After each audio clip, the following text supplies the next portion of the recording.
Marie et ses amis poètes vous proposent aujourd'hui Yvan Goll, nom de plume d'Isaac Lang, né à Saint-Dié le 29 mars 1891 et meurt à Neuilly-sur-Seine le 27 février 1950, à 58 ans.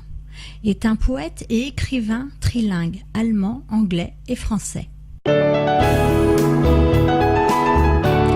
Et voici maintenant, terre de France. France, en ta terre tricolore, décorée du coquelicot, dorment les soldats de l'aurore. Allongés sous les hippros, la terre blanche de farine, la terre verte des vergers, la terre rouge des usines, la terre bleue des potagers, la terre douce des soleils, la terre dure sous le soc, la terre des oliveraies, la terre d'or, la terre d'oc. Terre perdue, terre battue, tous tes chemins s'en sont allés, toutes les fontaines sont bues, tous les ruisseaux vitriolés. La honte et l'infamie engraissent, les truffes noires du remords et le charbon de la détresse s'enfoncent aux mines de la mort. Terre de France et de souffrance, écartelée au point du jour, l'amant a versé sa semence, l'ignoble grain de son amour. Derrière tes bourrideaux d'orge, où l'alouette aiguissait l'air, n'entendis-tu jamais les forges de haine où travaillait Fafner? France perverse, paysanne, séduit au coin du bois dormant, le fils de tes amours Réanne. Viens accomplir ton châtiment. Un jour d'été, la vieille horreur te trouve dans un bain de sang, dormant le jour au minotaure d'un siècle qui fut innocent. Désormais, la terre française brûle de transe et de terreur. Son sang fermente dans les fraises. Tous ses fruits moisissent de peur. La pomme surit de colère, la poire blêtit de dépit. La nèfle est enceinte de pierre, la grenade a ses cœurs pourris. Le blé gangréné de salpêtre, l'orge minée dans chaque épi, le seigle a le chancre champêtre, le froment tourne au vert de gris. Ô France douce fiancée, des chevaliers du monde entier, la vieille tour de ta pensée s'écroule avec ses églantiers. Dans le sang boueux de l'horreur, dans la pluie du petit matin, tes colchiques se décolorent et l'or de ton casque s'éteint. Terre, tu n'es plus que de glèbe, où l'on découpe les tombeaux, ces avant-postes de l'érèbe et les délires hivernaux, jardins des châteaux et chaumières. Tous vos lys, tous vos liserons, le royal et le populaire, se fanent au vent de l'affront.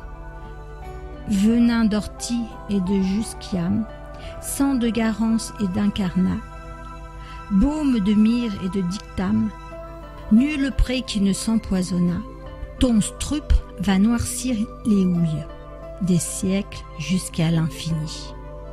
Et l'ombre de ton profil souille le sable pur et le granit. Et dans ta terre tricolore, décorée du coquelicot, dorment les soldats de l'aurore, allongés sous les hippros. Mon coup de cœur aujourd'hui est Frédéric Camoin, né le 15 juin 1968 à Saint-Martin-d'Hères, région Rhône-Alpes. Aujourd'hui, il vit à Ivry, dans le 94. Banlieue parisienne.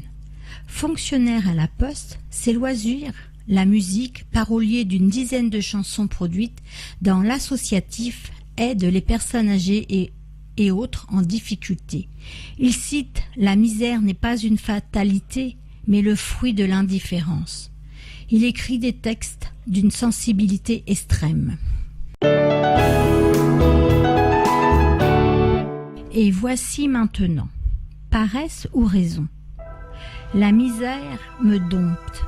Faire la manche, j'en ai point honte, malgré les regards hostiles.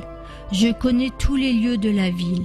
Quand mon estomac est aux abois, Mes mains prennent l'habitude, elles dérobent les porte-monnaies avec quiétude. Mais ai-je vraiment le choix? Qui voudrait me donner du travail?